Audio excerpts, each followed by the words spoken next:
చర్చించలేరు లేకపోతే మాడలేకపోతుంది మీ పరిధి, నేను కాదంటలే. కానీ ఇది మార్కెట్లో అన్ని రకాలుగా క్యాబినెట్ హోదా మినిస్టర్ గారు క్యాబినెట్ మీద అంటే ముఖ్యమంత్రి గారి మీద విశ్వాసం లేనట్టే మాట్లాడినట్టే కదా. He doesn't want work under Chandrababu Naidu గారు, I want work under Lokesh గారు అన్న ప్రేరణగా అక్కడ అర్థమైంది. రెండోది, ఇదే లోకేష్ గారు గౌరవ అధ్యక్ష స్థానంలో ఉన్న చంద్రబాబు గారికి 3 టర్ములకు మించి లేదు ఈసారి డెసిషన్ మేకింగ్ అన్న కాన్సెప్ట్లో ఆయన మాట్లాడారు. అంటే డెఫినెట్గా చర్చనే అవసరం అవుతుంది విజయ్ గారు, మీరు కాదన్నా అవునన్నా.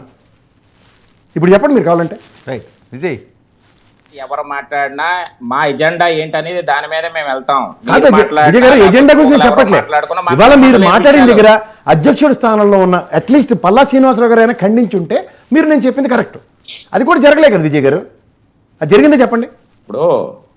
ఇప్పుడు పల్లా శ్రీనివాసరావు గారు కూడా మాట్లాడడం జరిగింది, వాళ్ళ అభిప్రాయాలు వాళ్ళు చెప్పారు. ఇది అభిప్రాయం వేదిక కాదు కదా సార్. ఆల్రెడీ విజయ్ గారు మీరు ఎన్ని కాదన్నా గౌరవ ముఖ్యమంత్రి గారు చంద్రబాబు నాయుడు గారు ఇవాళ స్థానంలో ఉన్నప్పుడు ఒక క్యాబినెట్ సహచరుడు వేరే క్యాబినెట్ హోదా కలిగిన లోకేష్ గారు ముఖ్యమంత్రి అని సంబోధించడం దావోస్లో ఎంతవరకు సమంజసం మీరే చెప్పండి. రెండోది, మీరు ఇందాక దావోస్ నుంచి పెట్టుబడుల రూపంలో అని చెప్పారు. ఇదైతే నాకు తెలిసి ఎక్కడ ఒక గజెట్ రూపంలో రాలేదు. ఇవాళ మాకు తెలంగాణలో అయితే 1,79,800 కోట్లు పెట్టుబడులు, 49,600 ఫ్లెక్సీలు.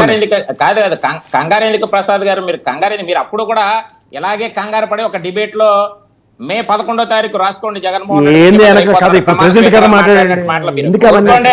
మాట్లాడతారు కానీ మీరు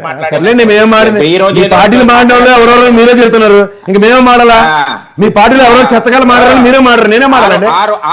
ఆ రోజు కేఎస్ ప్రసాద్ మాట్లాడినటువంటి మాటలు మా దగ్గర ఉన్నాయన్నీ. మీరు ఏదో మాట్లాడేసి ఏదో మీరు మాట్లాడేస్తే ఏమో లేడు.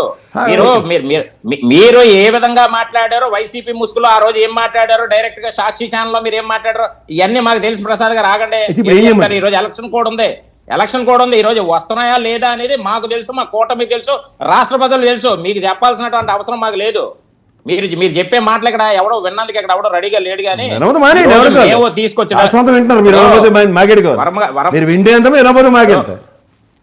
ఇప్పుడు వరం గారు ఒకటే, ఇప్పుడు ఆయన ఏదో మాట్లాడేస్తే కాదు. ఈ రోజు దావోస్ వెళ్ళడం మాట వాస్తవం కాదా? ఈ రోజు పెట్టుబడుల రూపంలో ఈ రోజు రాష్ట్రానికి వస్తుంది మాట వాస్తవం కాదా? ఏం మాట్లాడుతూ ఉన్నారండి? ఇప్పుడు గజెట్ రూపంలో రిలీజ్ అయిందా, ఇంకొక దాంట్లో రిలీజ్ అయిందా? రిలీజ్ అవుతాయి.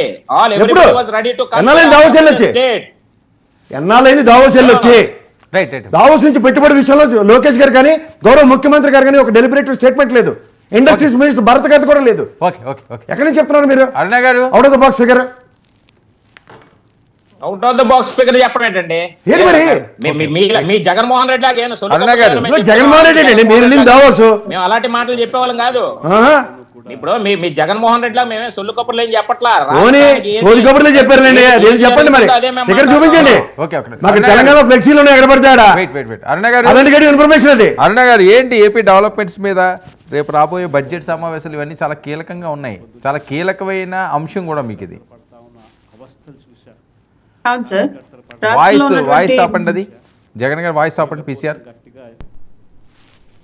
అరుణ గారు సార్, గత 9 నెలల నుంచి కూడా ఎదురు చూస్తున్నటువంటి సిచ్యువేషన్ అండి. రేపు బడ్జెట్ సమావేశాలు అనేవి క్లియర్ గా రాష్ట్రంలో ఉన్నటువంటి వివిధ శాఖలకు అలాగే ఇస్తానటువంటి వివిధ హామీలకు సంబంధించి ప్రజలు ఎదురు చూస్తున్నారు. అలాగే ప్రభుత్వం కూడా కొంతమేర సిద్ధంగా ఉందన్నమాట మాత్రం వాస్తవం. ఏ శాఖకు ఎంత మేర కేటాయిస్తారో, అందులో ప్రజలకు ఏ మేర లబ్ధి జరుగుతుంది, దాంట్లో ఏ రంగం ఏ స్థాయిలో అభివృద్ధి చెందిద్ది అనేది మాత్రం క్లియర్ గా అందరూ వెయిట్ చేస్తున్నారు. ఇది 100% నిజం. దీనికి తగ్గట్టుగానే రేపు బడ్జెట్ సమావేశాలు మా ప్రభుత్వం సిద్ధం చేసుకొని రెడీగా ఉన్నారు. అంటే ఇవ్వలేని చేయలేనటువంటి పెద్ద పెద్ద హామీలు కాకుండా